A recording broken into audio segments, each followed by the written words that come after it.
이 이야기는 역사를 기반으로 한 소설입니다.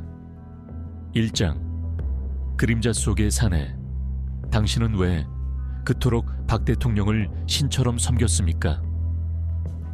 차지철은 잠시 침묵하다가 마치 스스로에게 묻는 듯 중얼거렸다. 내 그림자가 그분 발밑에 닿아 있을 수만 있다면 그것으로 좋겠네. 1979년 9월의 서울은 조용했다. 겉보기엔 늘 그렇듯 통제된 평화가 흐르고 있었지만 사람들 사이에는 뭔지 모를 긴장감이 감돌았다. 거리에는 군복 차림의 사복 경찰들이 민간인처럼 어슬렁거렸고 신문 일면에는 유신의 완성이라는 문구가 연일 강조되었다. 그날도 청와대 안은 조용했다. 하지만 조용함은 오히려 차지철을 불안하게 만들었다. 오후 3시에 대통령 각하를 뵙겠습니다.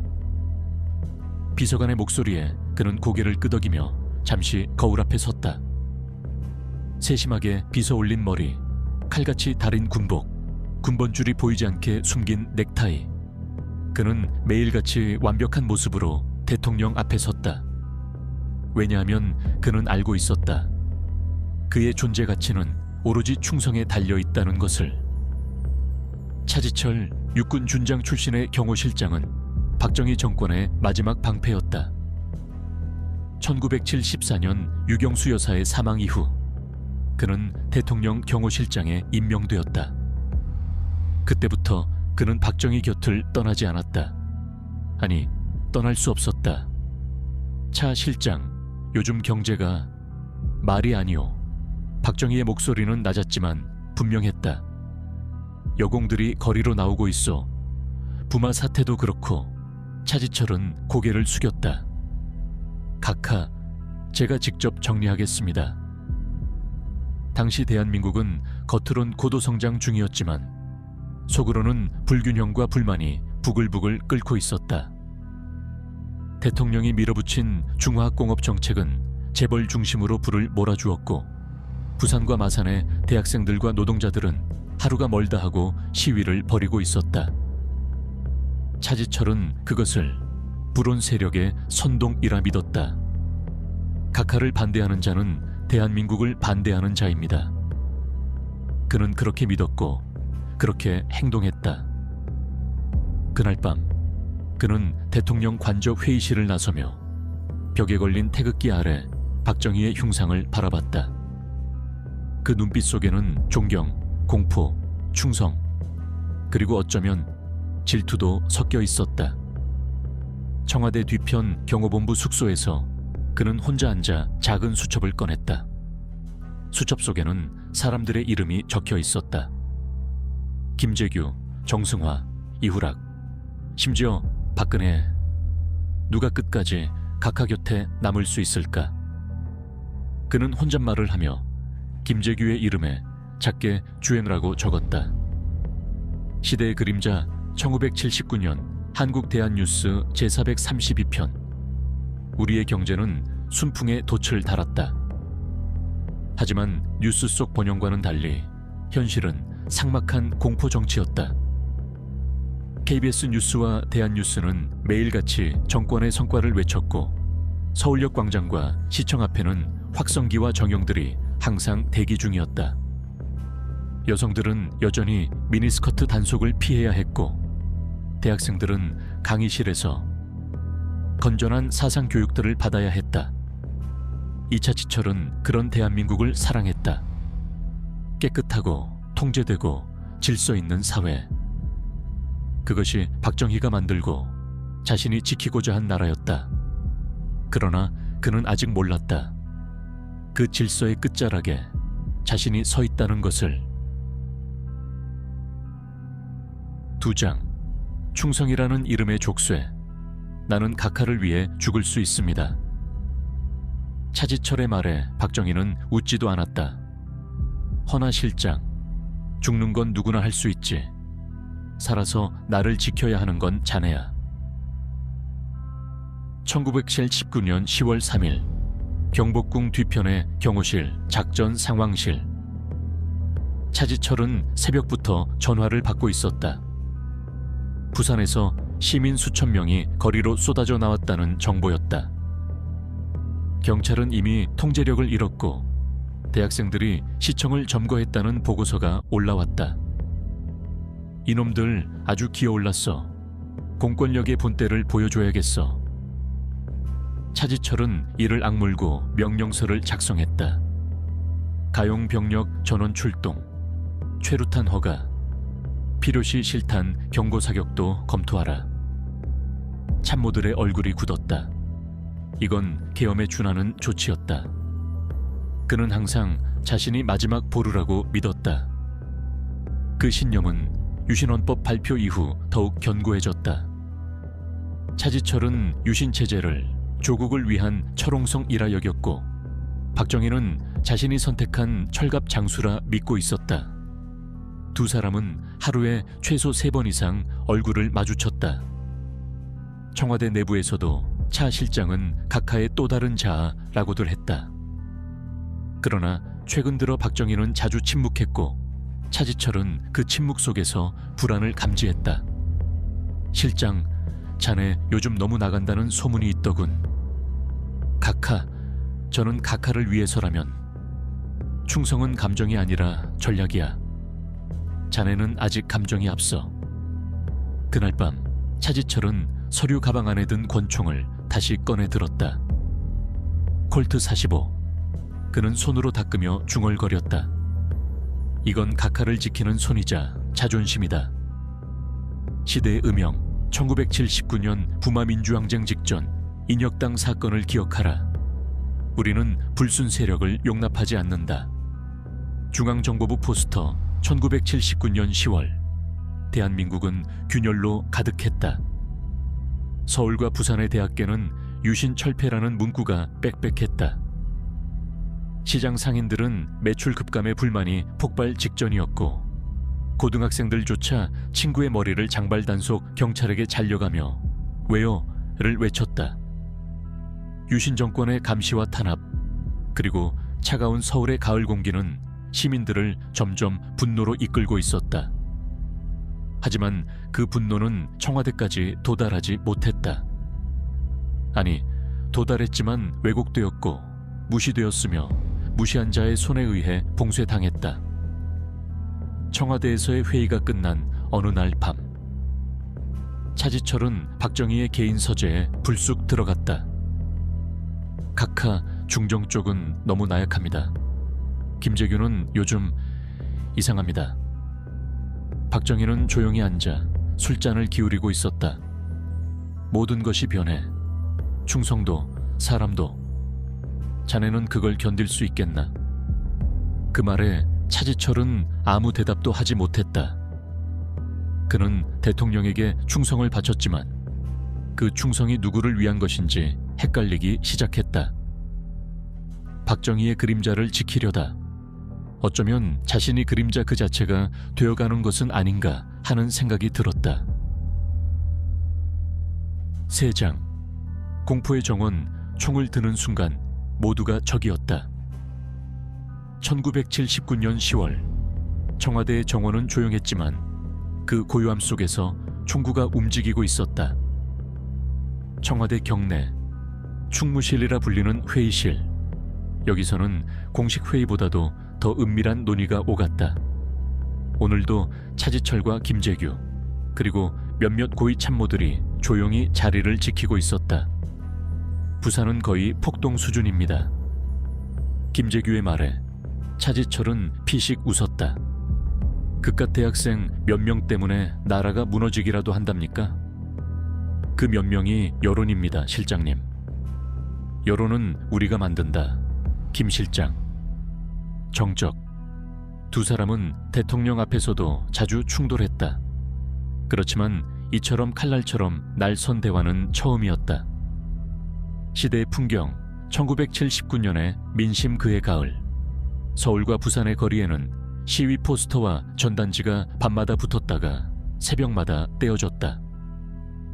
유신 철폐, 박정희 타도. 학생들이 외치던 구호는 이제 시민의 입에서도 흘러나왔다.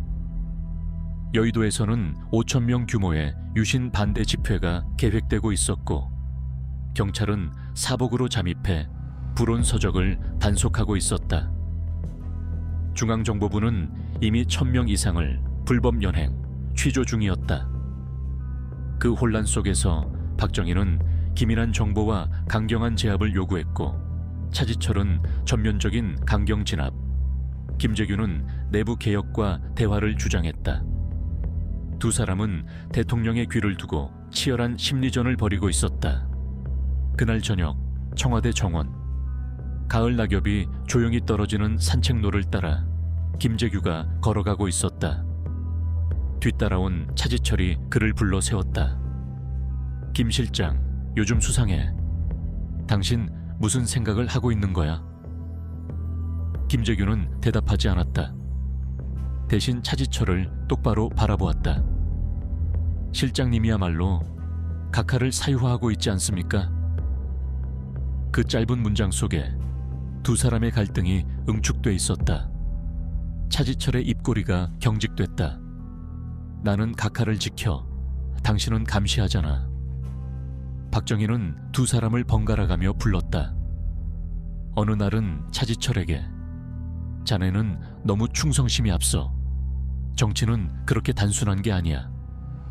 또 어느 날은 김재규에게 중정이 왜 일이 약해졌나? 나도 요즘 불안하네. 두 사람은 서로를 견제했고 대통령은 그 견제를 이용했다. 그 긴장의 끝에서 김재규는 종종 밤새 중앙정보부 지하실에서 자료를 들여다보았고 차지철은 자신이 권력의 진짜 방패라는 착각에 사로잡혀 있었다. 1979년 10월 25일 궁정동 안개에서 열린 조촐한 만찬. 참석자 박정희, 차지철, 김재규, 몇몇 비서진. 김재규는 말없이 잔을 비웠고 차지철은 박정희바 옆에서 시종일관 입꼬리를 올린 채 앉아 있었다. 박정희는 회심의 미소를 지으며 말했다. 이제 다 정리됐어. 다시 내 세상이지. 그날 밤 김재규는 기록도 없이 혼자 중앙정보부 지하실로 내려갔다. 그리고 총기구에서 작은 권총 하나를 꺼냈다.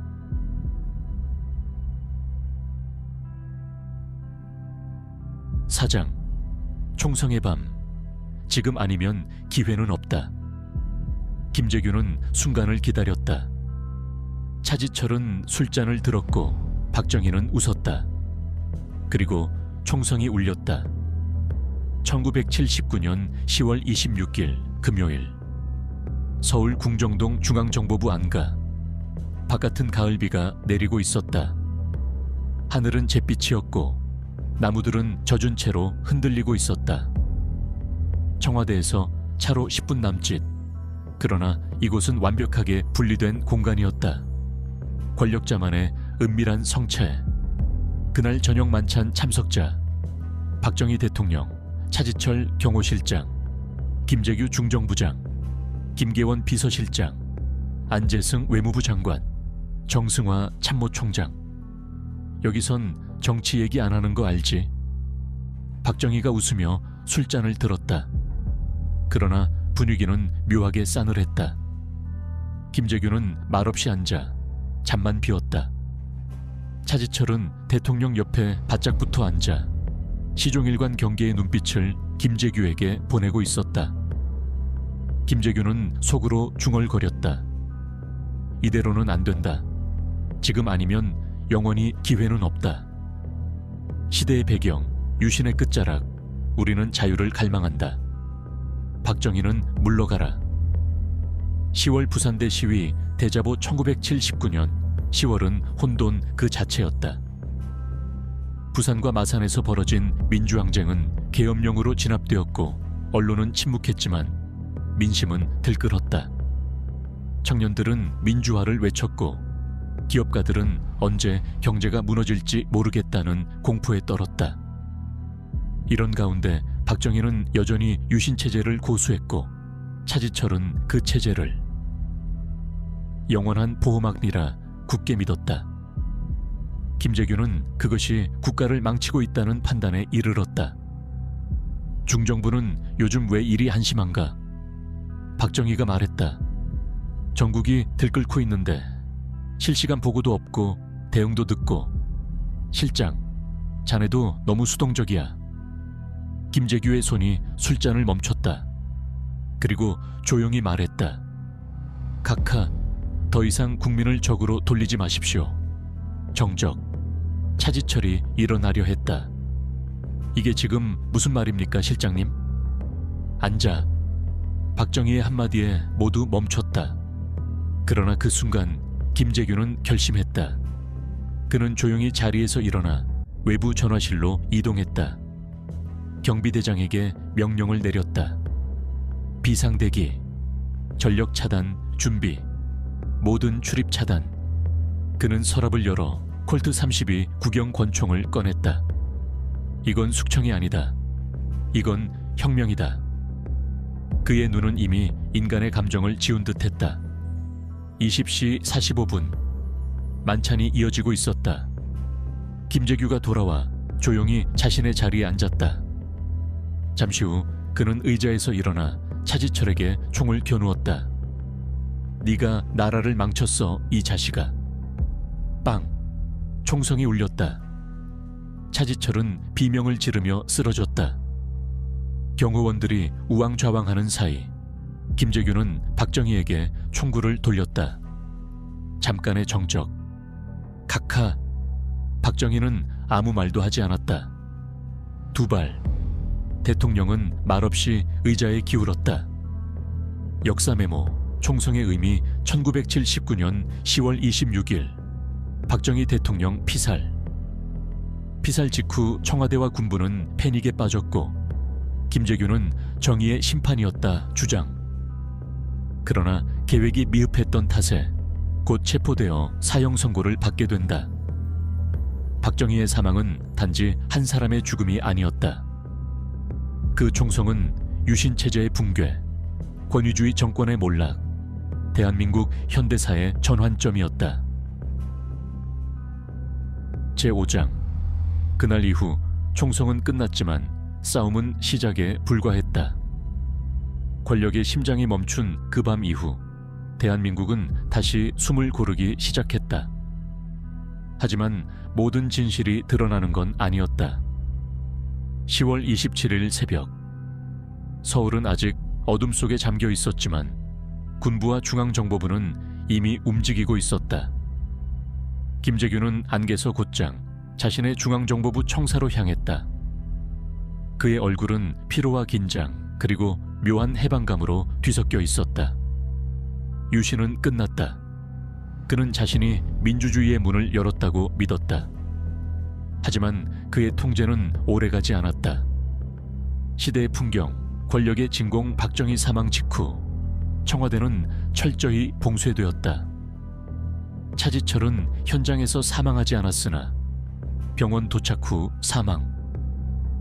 김계원 비서실장은 당혹 속에 박정희의 시신을 수습했고 군 수뇌부는 곧바로 비상회의를 소집했다. 권력은 공중에 붕 떴다.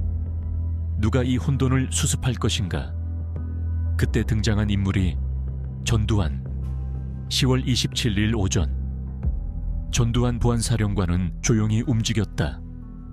계엄 확대를 명분으로 군을 장악하고 중앙정보부를 봉쇄했다. 김재규는 충격에 빠졌다. 나는 쿠데타를 막은 거야. 그런데 왜 다시 군부가 권력을 잡는 거지? 그는 자신이 영웅이 될 줄 알았다.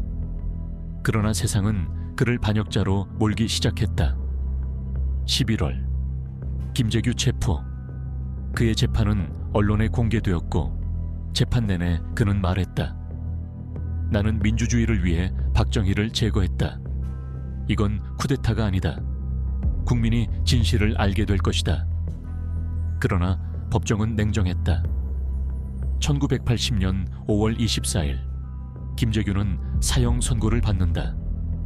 그날 밤 그는 독방에서 마지막으로 일기를 썼다. 나는 싸웠다. 내 방식으로. 역사가 판단해 줄 것이다. 그 총성은 내 신념이었다. 시대의 전환, 유신의 종말과 새 군부 박정희의 죽음 이후 잠시나마 민주화의 봄이 오는 듯했지만 곧 이어진 12월 12일 군사 반란으로 전두환은 실질적인 권력을 장악했다. 김재규의 총성은 유신을 끝냈지만 그 끝에 또 다른 군사 정권이 기다리고 있었다. 인물의 그림자 차지철 그는 죽는 날까지 각하만은 지켜야 한다는 말을 반복했다고 한다. 그의 충성은 국가가 아닌 사람에게 바쳐졌고 결국 그 충성이 나라 전체를 위협하는 공포로 변질됐다. 마지막 장면 1980년 5월 24일 김재규는 새벽 4시 서울구치소 지하형장에서 사형을 당했다. 그를 향해 던져진 세상의 시선은 지금까지도 찬반으로 나뉜다. 영웅인가 역적인가? 역사만이 그의 이름에 답을 내릴 것이다.